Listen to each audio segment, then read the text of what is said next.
Thank you for joining us here on Earn the Right, your audio platform for building reputation-based authority. What we're all about is turning credibility into recognition and recognition into opportunity. This show is for credible founders, professional experts, and solo practice owners who have earned their stripes and are ready to amplify their voice.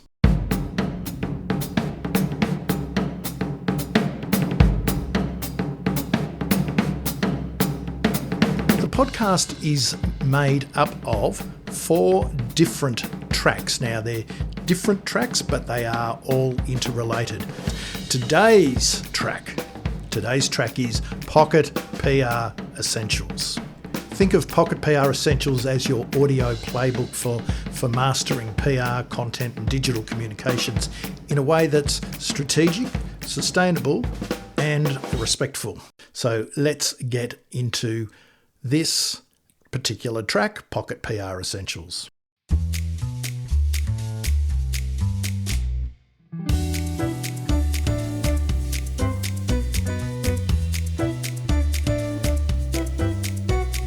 Pocket PR Essentials, episode number 6. This is part 2 of marketing versus PR, the black, the white, and the grey. If you haven't listened to episode number 5, please do that first. And this is just a continuation on, because it was a bit of a meaty topic.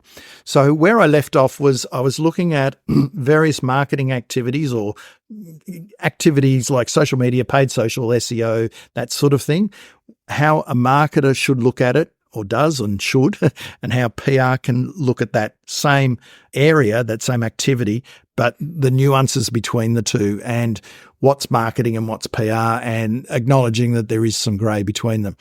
So we did talk about, as I said, social media, paid social, SEO, sponsorship events and testimonials, and the differences between marketing and PR when tackling those areas. Now I want to focus on content, because this is a really big play, and a lot of what I talk about is content. I'm all in on content-led communications. PR is all in on content-led communications, and content is something that marketers have grasped and jumped onto as well. But a lot of content marketing is done from marketers, but when it really should be done with a PR lens through it. Doesn't mean they're getting it wrong, but if you put a PR lens on it and all the sorts of things we talk about, reputation, building relationships, and getting more people to talk positively about our brand, that is PR. So how can we use content? How do marketers use content? How does PR use content? Now, when we look at content, it is just such a big thing anyway. But in terms of marketing and content, let's just look at the whole notion of the marketing funnel. You'll be aware of that. If you've got the top of the funnel, where you've got people becoming aware of the problem you solve, you got the middle of the funnel, which is prospective clients and customers starting to seek a solution and assessing their options. And then you got the bottom of the funnel, prospects are deciding on a solution and edge towards making a purchase. So this is the sort of thing that marketers look at, and content, when they do content, it should lock is at top of funnel, middle of funnel, bottom of funnel. Again, quite generalized, different for different businesses, but you get the idea. When I look at PR, yes, there's a lot of it is actually top of funnel, but I'm talking about this whole notion of before the funnel.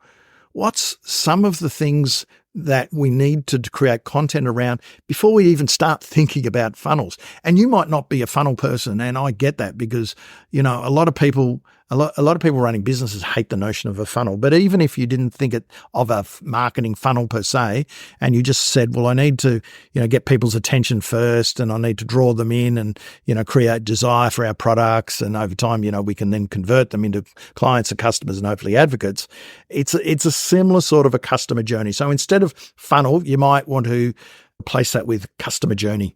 And the beginning of the journey, as they go through the process of doing research and getting interested in various solutions and assessing their options, and then they start making a decision.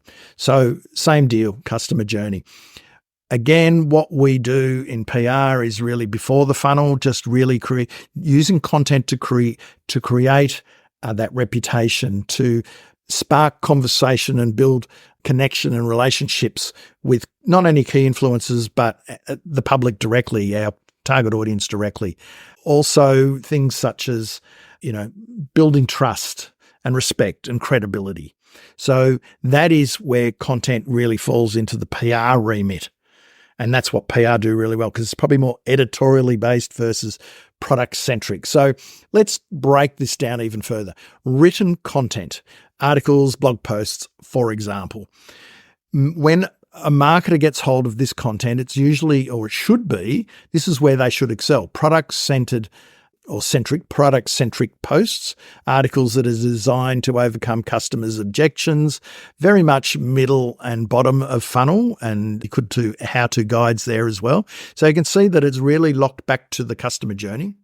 When it comes to written content and articles and blog posts, etc., from a PR perspective, it would have a strong editorial bias. Could be about thought leadership, opinion pieces, broader industry educational pieces. Could be books and ebooks you could throw into the mix there as well. If I looked at Hello Audio, and this is not what they're doing necessarily, well, they might, but I'm not aware of it. If they're out talking up audio generally and the power of it, and podcasts, private podcasting and everything, and educating people on a broader issues of marketing and where audio fits in that. That to me starts becoming really editorial, and it's less about their brand and more about the industry and the sector. And so that's probably a little bit of subtlety between it. If we look at content from a broadcast perspective, think podcasts and videos, for example. Again, how would a marketer attack that? Well, they'd look at it for, product use cases, interviews with clients and customers, or maybe a short-run podcast that's designed to on-ramp people ahead of a big product launch or that sort of things. I've seen that not often, but I've seen it where there's a 10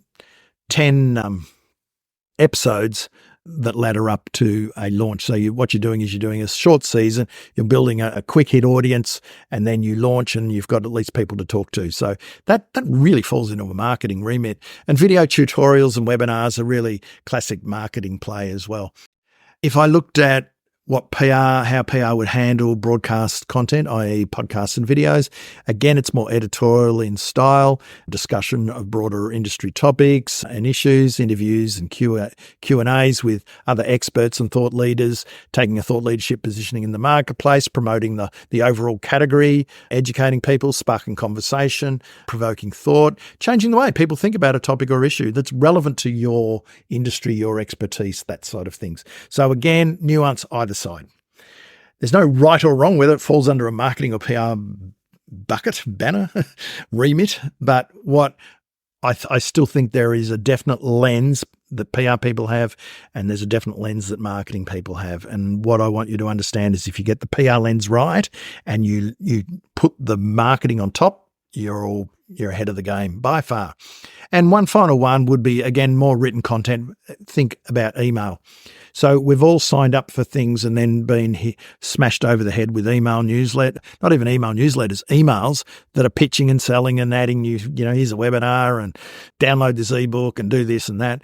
They would call that email nurturing. I think it's email brutality sometimes, but the gist of a marketer getting hold of an email address and then nurturing, that recipient and working those prospects, they'd be prospects, leads, towards an offer with a strong focus on conversion or generating sales from their email blast, as it were. That's where marketers, come into play. It should be if it's cleverly written copy, copywriting that takes people through the journey and, answers their objections. And if they know their customer really, really well, they'll be able to move them through the funnel or along the customer journey and hopefully edge them towards a sale. If you look at email from a PR perspective, it's going to be email newsletters. And email newsletters done well, again, with editorial intent, they can have a soft call to action, but that's not the main aim of the email. It is to build familiarity and trust and position individuals and the business as genuine experts and thought leaders in their space. It's to educate and inform and, start conversations with people. And it doesn't have to be a sale off the back of it. It's warming people up for the marketing messages. Whereas when the marketers use email, it's about having an email sequence and nurturing them and moving towards a sale. And I think there's very much a black and white scenario with each one of those. So the mistake I think most marketers make is that they look at the top of the funnel and then decide on a set of tactics. Now, these may or may not include such things as really general as content marketing, events, SEO, SEM, trade shows, direct mail, social media. And they will say PR. Yes, PR is often thrown in there as a tactic by marketers because they think PR is just about media coverage, and that's where they make that mistake. But I don't want to get too bogged down in all this. All you need to know is that there are things you should be doing for your business in a PR sense, and execute these on these sets of tactics through a PR lens. And what I know is that this will help you build brand visibility, credibility, influence, trust, reputation, external third-party endorsement. All of these things are forerunners to commercial success. So in essence, PR done well will do a lot of the heavy lifting for marketing and sales. It will be a support to marketing and sales, not an either or, a support.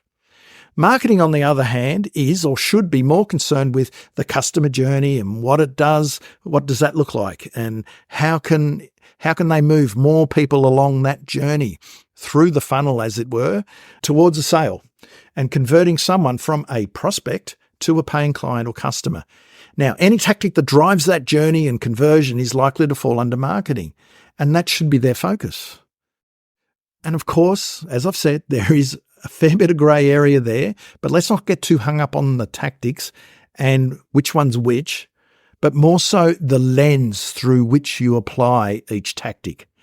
And again, without wanting to get into semantics, this is more about how you philosophically define your approach to marketing.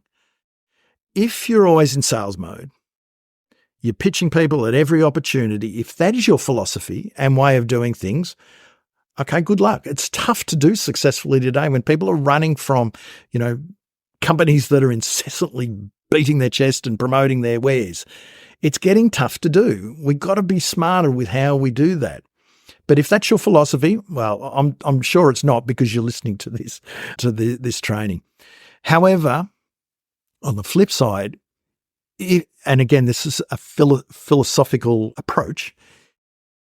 If you say, look, I think the thing to do is to build a base of respectful communications, to go out there and nurture strategic relationships, grow my reputation, build our brand's visibility and credibility, and build our influence and trust in the marketplace, and getting people to talk about us in a positive way in the marketplace, if that's the way you approach it, then in turn, that's when you're in a great position to unleash your marketing and sales efforts. And whoever's in charge of this aspect, get out there and support them. Help them get out there with a solid brief so they can do their thing without worrying about the myriad PR things that might trip them up.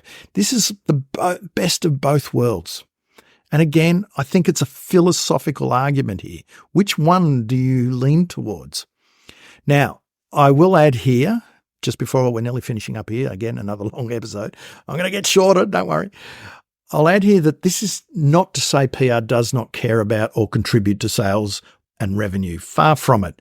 It's just that its approach is more indirect and ongoing. It's foundational in that it supports many functions of a business, not just marketing. It does support marketing, but there are other functions of a business, including recruitment and building partnerships and opportunities in new markets, that side of things. Marketing, however, is more campaign-based, whereas PR is more ongoing. And marketing, because it's campaign-based, it has the imprimatur to chase the sale. It's very hard to be marketing all the time. It's better to be doing it in bursts of campaign off the back of the trust, the reputation you've built through PR. Suitable tactics, therefore, I think, from a marketer should be picked to ensure that each function operates at its optimum level. And problems occur when everything's mishmash. So that's the crux of this. Marketing and PR need to pick suitable tactics to ensure each function operates at an optimum level. As a business owner, if you can get this clarity and focus on the things you should be doing rather than trying to do everything in a mishmashed way, that's a technical term, you're going to be so far ahead of the competition. It's not funny because no one does this. Now, I'll finish on this topic by noting that some of you might disagree with me, and that's absolutely fine. I'm sure there's a lot of marketers out there who totally and utterly disagree with this. They prefer to believe that PR is media publicity in their eyes and it's a tactic of marketing and we'll kick it over there. Fine, go for it. I don't care. All good. The winners will be those who do see this bigger picture, who understand the changing landscape, who see the differences between the elements and the functions and take action accordingly. See you in the next episode.